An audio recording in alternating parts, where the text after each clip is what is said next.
Hey y'all, I'm Beth Salyers, and this is the Curiosity Café. Today I'm with one of my favorite humans, Lori Krzeszewski, calling in from Raleigh, North Carolina, who is, like many of us, in a season of transition.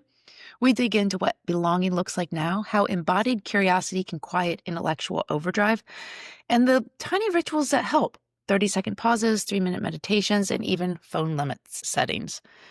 If you've ever felt the tug between certainty and, I wonder, this one is definitely for you. Start where you are, breathe, and let's get curious. I am over the moon, delighted, in full gratitude to hang out with one of my best friends on the planet, Lori. Um, when I talked to Gina, we counted the number of years we'd known each other. I'm not going to do that right now because it's lengthy, Sure. and beautiful, and gorgeous. But thank you for being here.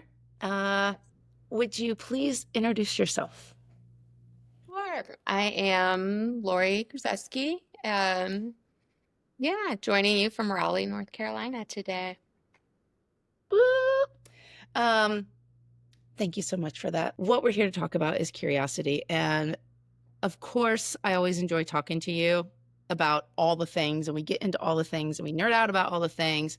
But there's something specific that is attracting me to this, not concept or definition of, or like intellectual aspect of curiosity, but like the actual practice of it and the embodiment of it and what it feels like and the lived experience. So, um, what are different ways of, I think when I think about you, you're a very intentional, very thoughtful, very smart human.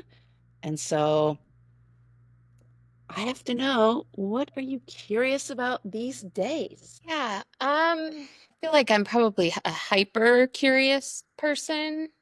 I always think that I wish I could just learn for a living. Like I could just be a professional learner because it feels like there's so many things that I want to learn about. Um, But I would say, I think like right now, a couple things, but thinking about like most recently, what I've been kind of curious about and reading some and just kind of thinking a lot about is the idea of belonging and what it means to belong, what it means to be a part of something.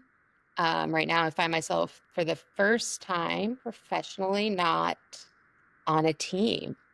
And it's kind of been an interesting transition to not be on a team in a professional sense. I'm still on a team in my family.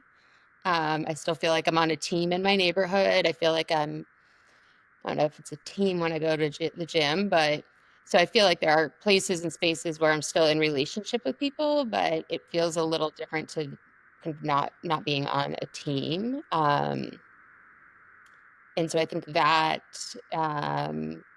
in combination with some of the things that are happening, like socially, politically, where there's like lots of division, lots of us and them, my people, not my people, kind Mm. of happening, conversation happening. Um, I feel like just very interested and curious around how are we all everyone's people, if that makes sense. Thank you for sharing that, because I've heard maybe variations on that theme. Do you hear that as well? Is this coming from my end? It's now gone away. Do you think it's aliens that are watching us? It is bizarre. And as soon as we addressed it, it got quiet. It's probably Doge. It could be. Hey, it's recorded, so we have proof. Um, like, I think a lot of people feel like of that variation on the theme, and I think Mhm. personally, being part of a team, being part of a community, being part of a unit, we know is so important just for mental, physical, social health, but also so poignantly comes through to us, especially professionally. And we're not newbies in our 20s. Like we're used to being part of professional teams. Um, what was it like navigating, or what is it like navigating the transition from being part of a team with, you know, here's the vision, here's the mission, here's the roles, here's the inputs, the outputs, the outcomes you're looking for that kind of drive that. What's been that transition like? How have you gone through the, well, now what? Because you're hyper curious, so I could see a lot things could flood in and fill that space. Correct. So I feel like I'm still like really in the thick of it. Um, and I would say some days it's like there's just like a low level of like just kind of like anxiety, right? Of like, where do I fit? Right? Like, where do I fit? Um, and what, and I think also, while new starts can be really exciting, it's also the not knowing, right? And the uncertainty, right?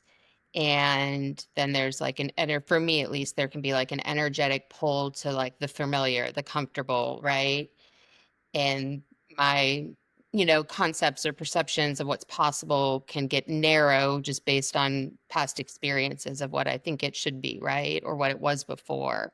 And so I think at times it's like feels super exciting, and then other times it feels very like lackluster or like anxiety ridden. And then sometimes that all happens like within a span of 5 minutes. And so it really kind of just depends on the day. But I think back to like the theme of it too, I would like the of curiosity. I think something you mentioned like when we first got on, or maybe, just before we got on, was talking about like the embodiment piece. And so I think one of the things that I've been really focused on like at this season of life is like really listening to my body and like what's my body telling me, right? And practicing mindfulness and being aware and paying attention to like what is that like deeper inner knowing. And so I've been during this time of transition like really kind of curious around kind of the things that come up for me physically, as well as like the thoughts and emotions that kind of race through. Mm. Would you be willing to, when you experience that, whether it's over the course of an afternoon or that ebb and flow is the 5 minutes of adventure, um, when you feel that, what does it feel like? What do you do when you realize, oh, this is a moment to embody? And then what does it feel like after? Sure. So thinking, I guess, when, sometimes I'll be in the middle of something and I'll realize I've just gotten very off task or very off track of like what I'd started doing, right? Yeah. Um, and I guess thinking about it like through that lens, like if it's like, so for example, today I sat down to do one thing and then got a little distracted, and it was like, okay, once I noticed I was really distracted, it was like, okay, I kind of pause, and it's like, why are you like you're distracted? Like what's going on? And it's like, oh, you feel like, right? I started thinking that there were some things that I had to respond to, like that there was a sense of urgency that wasn't there actually, It but was it your was own there sense of, internally. So mm, internally, I had a sense of urgency, to, tackle a couple of these things. And when I kind of noticed that I kind of gotten like distracted and something else and like felt like my priorities kind of shifted, it was like, okay, like pause for a second, like what's going on right now? And like for me, those are kind of a moment like when I do notice that happening, it's like I try to just kind of close my eyes, maybe like 30 seconds, take a deep breath, and it's like, oh, okay. Like this is like an old like behavior or an old pattern or an old way of thinking or, um, or a unnecessary like anxiety that you're kind of holding that you don't need to, right? And so when I do that, I kind of can pause, step back, and then it's like, it feels urgent, but it's not urgent, right? I don't know if that makes any sense. It does. It does. So one, it was like, wait a second, let's acknowledge it. Something's up here. Let's name it. Let's pause. I know you and I have talked about the power of the pause many Have a times. pause. And then close your eyes, breathe, feel into it. What's the narrative I'm producing? What's the learned, conditioned mechanisms and what's real? And then, like, it makes me wonder because it's a very embodied, right? Like you had started talking about embodied knowing and leading that curiosity through that embodied feeling is very different than the intellectualized way. And I know you have a big, gorgeous brain and are super duper smart. Can you, are you able to distinguish the difference between, oh, whoa, I was there super intellectually, I was only thinking with my brain, and as opposed to what it feels like when you're like embodied and feeling something with your whole being? Does it feel different? Yes. Can I articulate it? Fair, fair. I think, one of the things, um, yeah, I think it is like the embodied piece is for me is a little harder to articulate. Mm, Um, same. but it feels like, when I am not present, not in my body, when I'm very much in my head, which can last literally days at a time, or maybe even weeks sometimes if I'm really stuck on something or with something. And but I think the big cue for me is I actually remember that I have a body. So when I'm very in my head, I will forget to eat. I will lose track of time. I will sit, in an uncomfortable position because I become so removed from my own body that I don't even notice the discomfort that I might be feeling, like my lower back and you need to get up and stretch or your hips are tight. Like I'll get so kind of locked into my like mental processes that there's like a total like the connection, the cord that's plugged into the body has like been like yanked out and is like laying on the floor and connection has Yes, ceased. that resonates. I know that feeling when you're so here. At least for me, it's similar where I'm so here, thinking, calculating, analyzing, synthesizing, blah, blah, blah, all the things.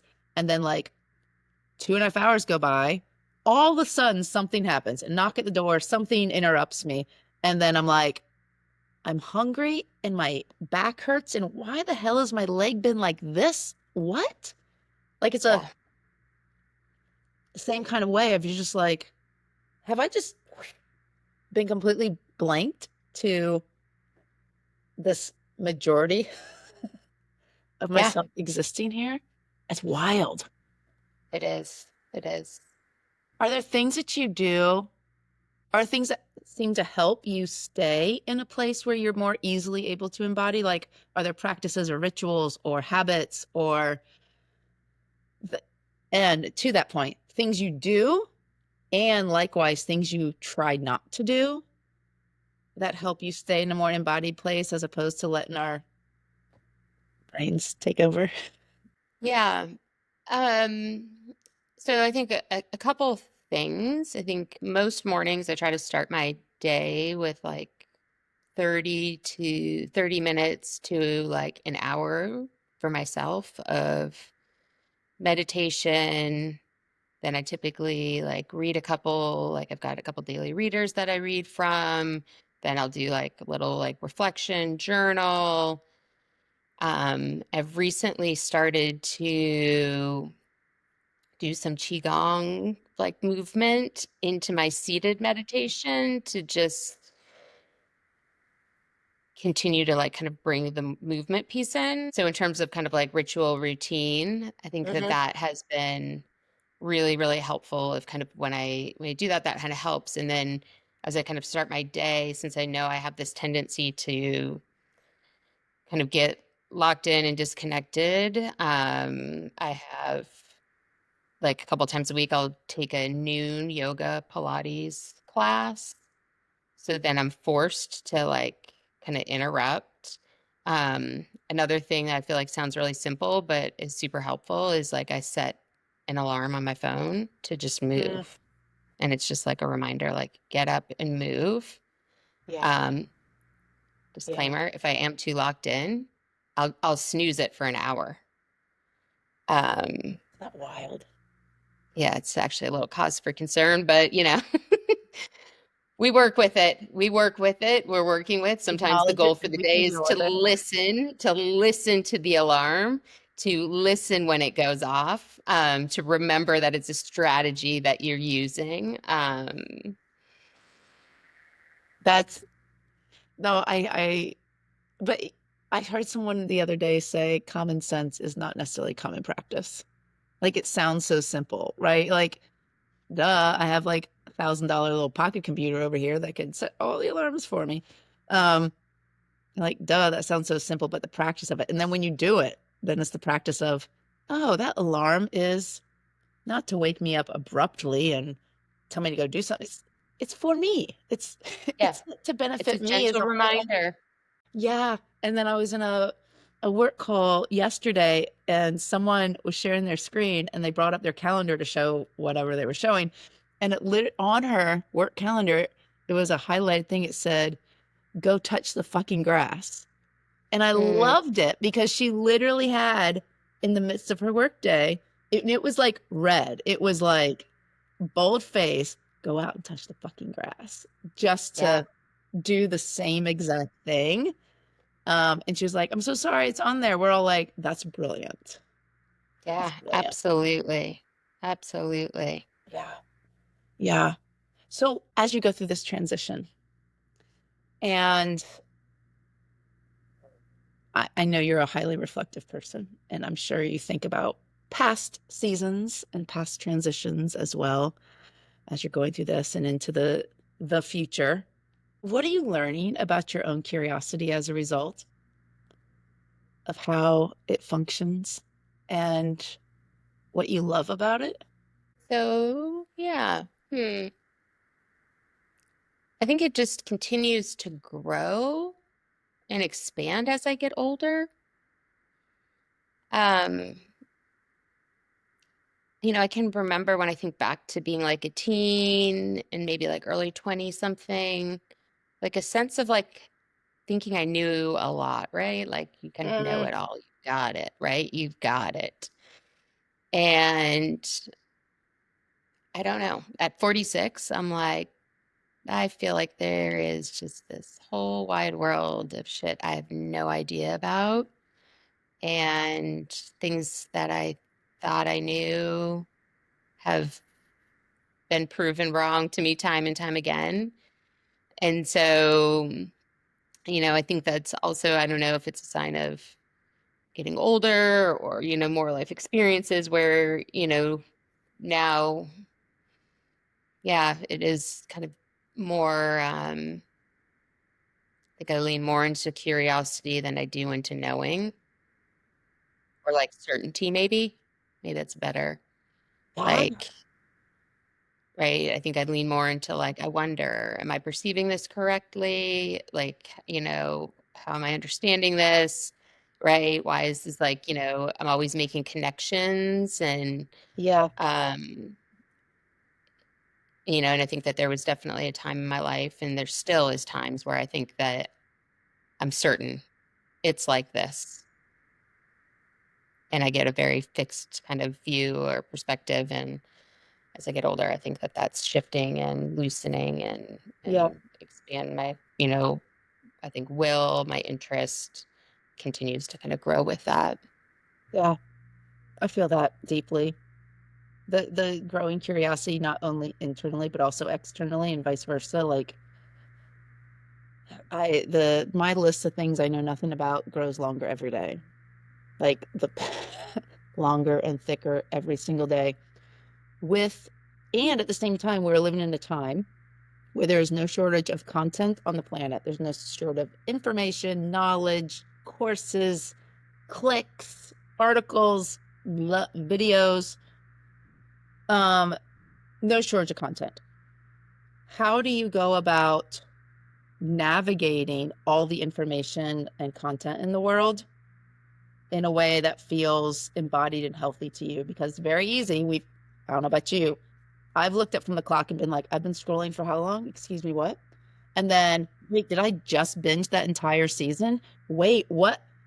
So I'm curious, how are you experiencing this hyper content saturated world when you're also Yeah. trying to be embodied in your curiosity? Yeah. Well, I think my sister-in-law, Lisa, recommended a couple months ago, it's like Facebook fast type of thing. So Facebook is really the only social media that I use with any, or that I used with any like regularity. Um, and that's not to say I don't find other ways like searching dog rescues or like getting on Zillow and like comparing like real estate values like for too long of a period of time. I definitely do. But earlier in the year, my sister-in-law recommended that. And so I did that, and that was really helpful. Um, and I didn't miss it. Like I didn't miss it. Like Immediately, like where you're like, like it took like a day or two. What was a little concerning was like I found at times I'd pick up my phone and I wouldn't even realize that I was going to like click it. And I was like, and there was a couple of times where I was like, no, stop. Like you're on a fast. Like, what are you doing? your whole And arm was like disconnected and it was just like must push button. correct, correct. And so like since that kind of ended, I've gone back like here and there, but I don't find myself using it. Like I'll go on for like a couple of minutes. I also set a like a 20-minute I don't know if it's called a timer, but whatever you can do in your settings. So it will say there's a thing that you can put on how much time do you want to spend on different apps.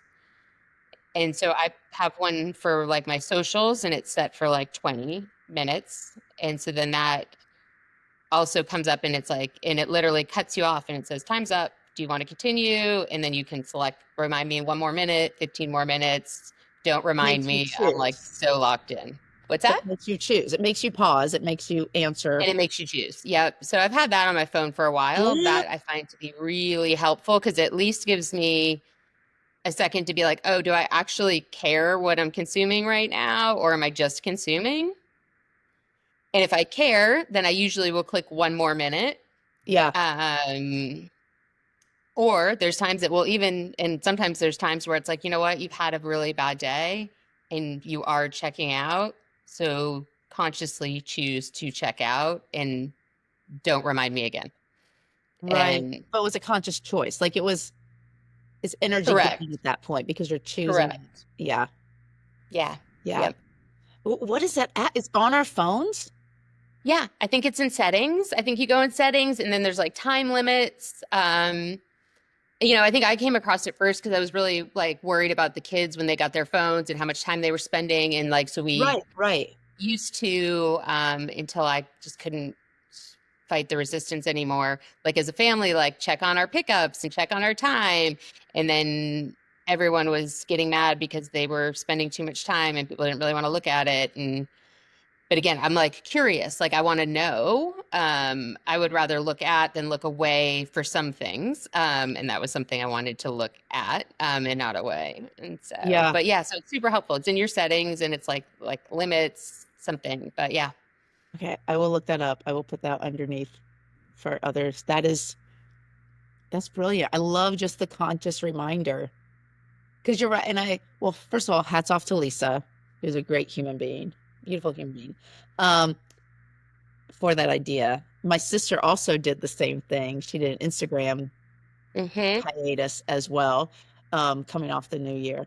Um, but like just almost like the smoking sensation. Like they say that it's this act, right? It's the hand movement that you're just so used to doing. We're using and I've been used to that too. I've gone through periods where I've taken my email off my phone and I will find myself with my phone looking for the app before I realize I'm looking. And it's right. amazing like how fast that just becomes normed. Um, but I think I'm glad that they're yay, go tech. Go That's tech right. in that That's right. regard. Look at you. That's right. Look at Yeah. So you. that's been helpful for me. That And is, yeah, yeah, I think, and I try to limit my like news a lot. Um, right. and so I still get like an actual newspaper twice a week. So I read that. Um, and News then we'll Observer? Do you get the news? correct. Yeah. But I think, I've also just said like you can't know all of the things, right? And like it's like what is the focus now? And it's like wellness and family and like knowing yourself. So knowing every small change or challenge to policy across sectors isn't necessary for me right now. Right, right. And arguably chaotic on purpose. So to correct, to stay the course for me, it means being informed at a very high level and from a distance, um, and engaging in different ways. What do you wish, knowing what you know now, at our ripe old ages of gorgeousness at 46, if there was if you could talk to like your younger self, whatever age that happens to be that comes up for you, is there any message or like tip? Not saying I can only say this for myself. My younger self wouldn't listen to my current self to save her life. She'd be like, sucker, just in case our younger selves were going to listen to us. Um, at 46, and you look back to a younger age,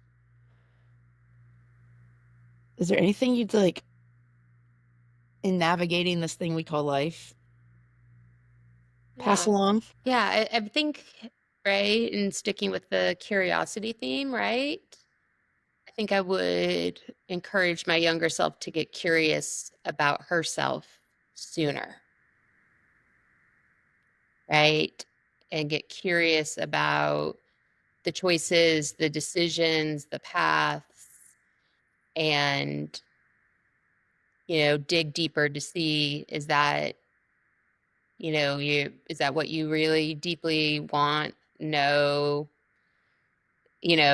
are interested in, or, perhaps it's coming from something else or somewhere else. And so just kind of getting curious, I think,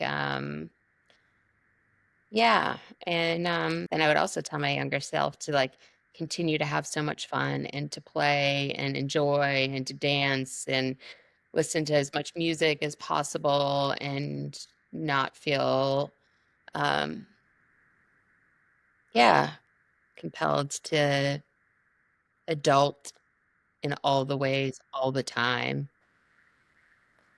So overrated. It is correct. Correct. I don't know that I've done a great job at doing it, but I'm no one's seen my picture when they look up adult in the dictionary, I'll tell you. Uh, but I feel that deeply on the as well on the being more curious about my own self behind some of I mean, those I feel like decisions. I always have been pretty like curious, like from a pretty young age about myself, but like, and I obviously can't know what you know now then, right? But I think, and I think also maybe what I would have done or what I would encourage younger Lori to do would be like to get curious, like with not just her peers about herself, not just with peers, but like with like mentors, elders, Mm, loving teachers. yeah. Are there ways that you find yourself embracing that now? Absolutely. Like, um, yeah, I even think about like my relationship even with my parents and my in-laws. Um, and like, and maybe it's because I'm aging and they're aging, but like knowing that they have a lot of wisdom, even if our lives and beliefs and ideas are very different, that I can learn and grow from. And so, like, how do I be intentional about like connecting with them and being explicit when I need guidance about different things and when I'm struggling with different things, not feeling like I've got to kind of bear it on my own, right? And it's like suck it up and do it. It's like no, actually like share it and share it with people that love you and would give you good advice and input. Yeah. I had that thought last night. I was like, man, I wish I could talk to my grandparents. And it makes you think, well, who can I still talk to and to take Yeah, but even use? like I mean, I think yeah, like my neighbor is I don't know. He's in his late 80s and he's still like there's things I'll say and he will respond and he will be roundabouting advice and wisdom in his response to me when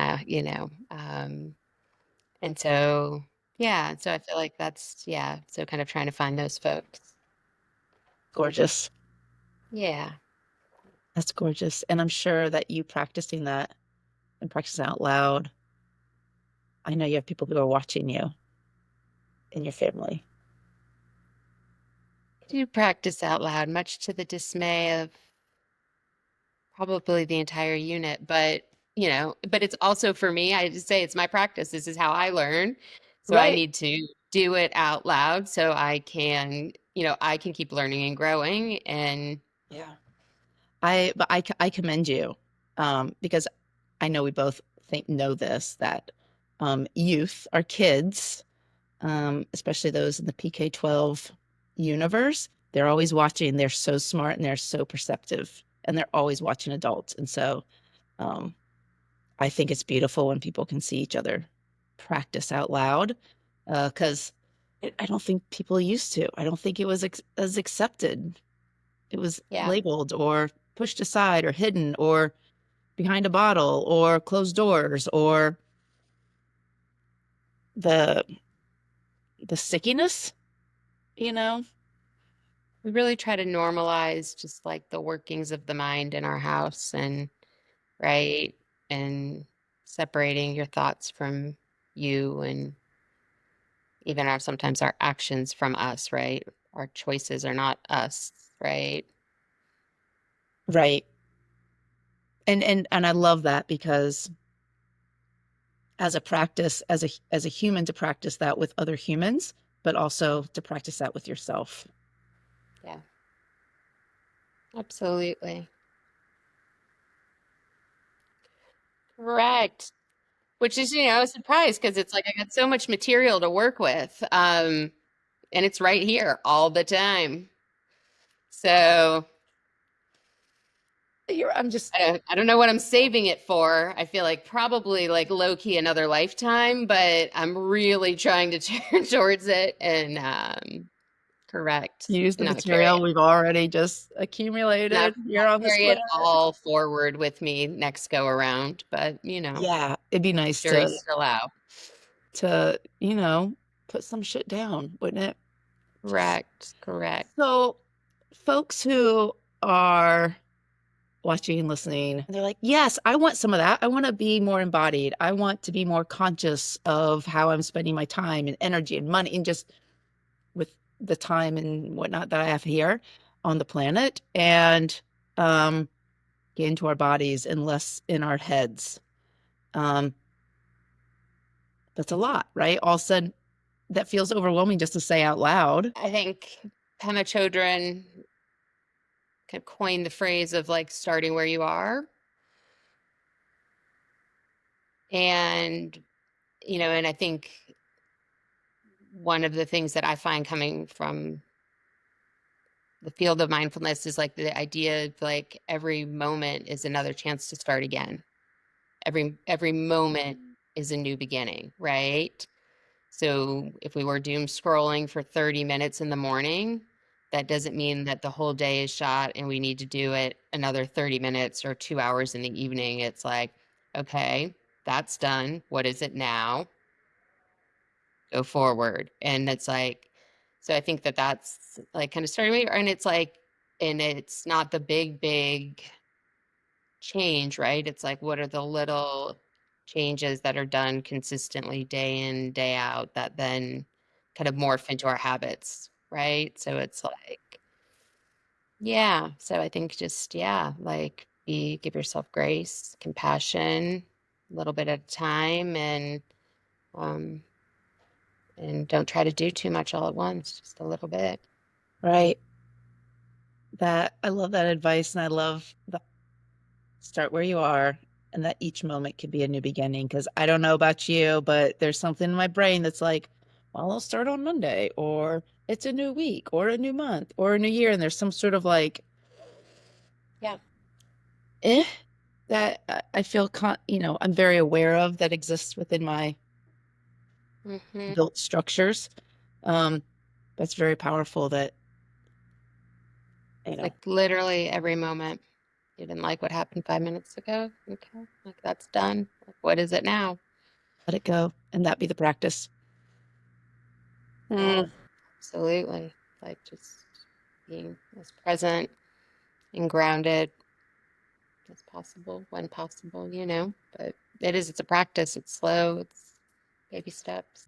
Off the top of your head, do you have any like books, podcasts, anything that if someone's like, meditation, interest, like I want a like that morning ritual kind of, I'm I mean, I curious. would tell people, and both of my sisters do it. I mean, and my one sister is I think she's at like 1,000+ days consecutively. And I think yeah, I think so. I don't want to overstate, but it's pretty high. And then my other sister is I think like in like the 300s now. They both use Insight meditation app. You Yeah, can set it up, send you a timer. And what they've done, I think that's beautiful and helps, is they give themselves permission to do it for as long or as short as they need, right? So it's mm, like, and I think, my one sister is like committed to like 3 minutes. And I learned of this one night, like we were up talking and it was like her phone was dinging and it was like 11:30 and she's like, I haven't done my meditation yet. And I have to get my day. So I need to pause this conversation and get to it. Um, and so I think like for people that a formal sitting practice feels like that's too far removed, yeah.